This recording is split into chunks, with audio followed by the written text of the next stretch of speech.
Šiandien pardaviau savo veidrodinį fotiką.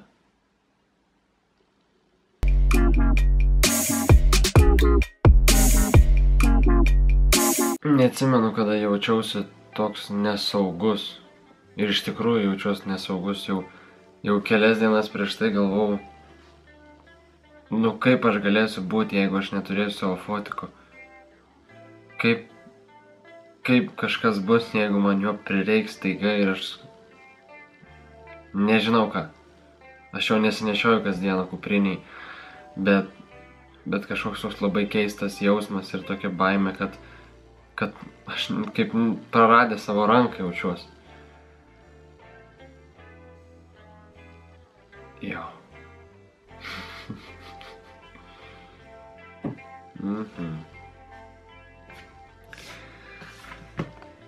Tokie dalykai tikrai gali priaugti prie kūnų ir tapti, galima sakyti, kad mes esam kiborgai.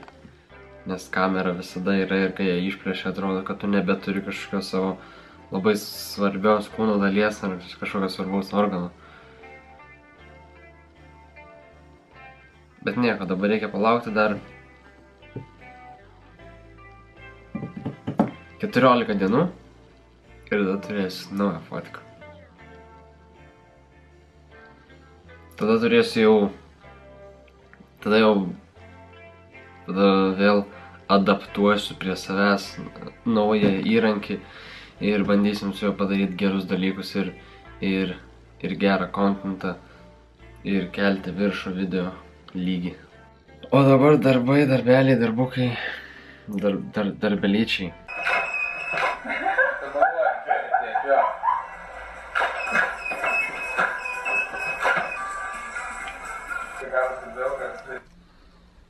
Dabar tik reikia beveik 3 minučių sukarpytus dalykėlius sujungti ir sutrumpinti į 1 minutę. Ir dabar jau ta vieta, kai reikia atrinkti muzikos takelį. Ir muzikos takelis tai yra žiauriai svarbi dalis ir beveik pati sunkiausia turbūt dalis kuriant video. Atrinkti ją ir padaryti taip, kad jinai tiktų, kad jinai atitiktų, kad su ją gerai žiūrėtųsi video ir kad jinai pagerintų video ir žodžiu, kad būtų labai sulipę muzikėlė su vaizdais ir gražiai žiūrėtųsi. Vienas žmogus, kuris man parašė kažkada tiesiog į Facebooką, kad tavo faini video, vlogai. Ir šiandien pamačiau jo postą, kad keli žmonės gali prisijungti prie kavos degustacijos, nes jis kažkaip susijęs yra su viena iš kavos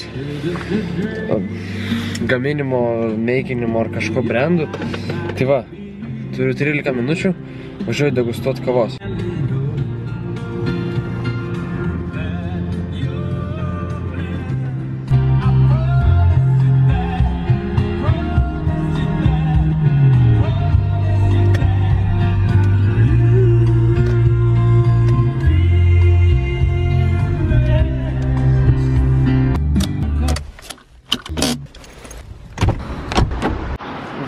Very interested I am. Judam, pažiūrėsim, kasgi čia dalykas bus. Dar nei kart nesu buvęs tokiam reikale. Ir paskiškas dar bus, jis matosi visur.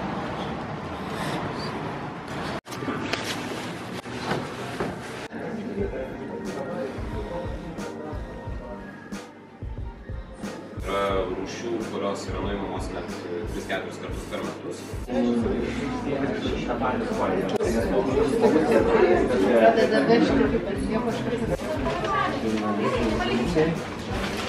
Kamerų daugiau negu žmonių.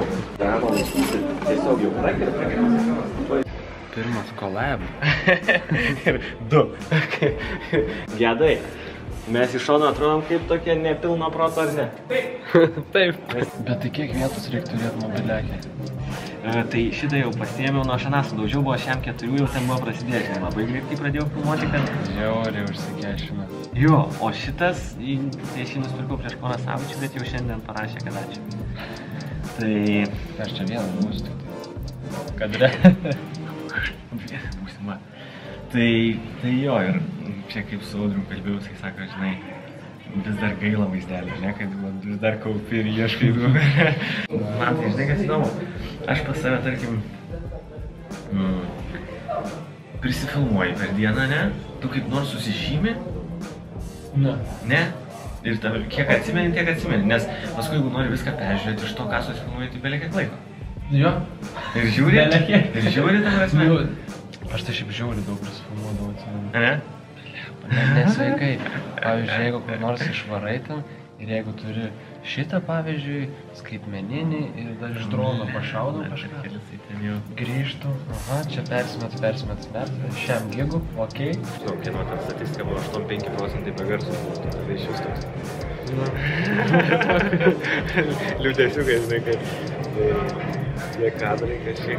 Jo, jeigu dar darai kokį neblogą, didesnio masto video, ten knisės 4 valandas, kad atitaikyt su garsu, žinai, daina, ten kokį nors ir po to parašo, hebra, man viena kursiokė parašė, o, žiauri, nice video. Aš pasižiūriu, jie sėdi su telefonu, sakau, tu be garsu žiūrėjai?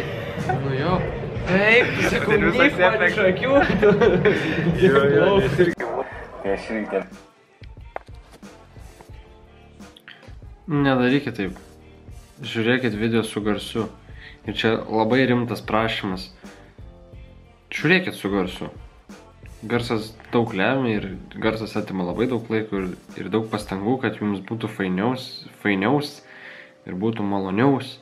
Tai aš irgi ten pirmus kartus pasiėmęs, toks, žinai, nuryžnai, paskui aš tada, kai Instagram'e dar pradėjau dėlioti, tai man kažkuri kolegė mano sako, prieš kiekvieną, sako, kalbėjimą toks, arba įkvėpi, žinai, arba iškvėpi. Kaip išeit? Ignas, čiūvas, kuris man parašė Facebooką, kaip minėjau, susipažinom, pašnekėjom, pasijuokėm, paprikolinam iš savęs ir savo gamybų.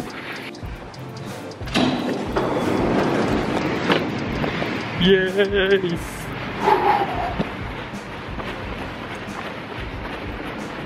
Nu, žodžiu, gavos taip, kad kavos degustacijų kava buvo paskutinis dalykas.